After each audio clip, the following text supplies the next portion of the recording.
Hey guys, in this video we're going to learn about operators. Operators are basically symbols which tells the compiler to perform certain mathematical and logical operations based on the symbol specified. Python has a rich pool of built-in operators, and the most commonly used operators among these are arithmetic operators, comparison operators, assignment operators, and membership and identity operators.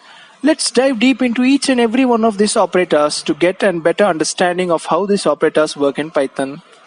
Let's start with the most basic of all the operators, which is arithmetic operators. There are 7 different types of arithmetic operators. You have addition, subtraction, multiplication, division. You have modulus, which returns the remainder of the division. And you can also perform exponential calculations using 2 multiplication signs. And finally comes the float division, which basically performs a division and rounds the quotient to the nearest value. Next on our list is the comparison operators. These operators compare the value on either side of them and decide the relationship among them. Hence, they are also called as relational operators. There are 7 types of relational operators. There are equals to, not equals to, greater than, less than, greater than or equal to, less than or equal to, and greater than less than, which is similar to not equals. Let's run this code and analyze the result. It prints false for a equal to b, since 10 is not equal to 5. And the same is true for a is not equal to b.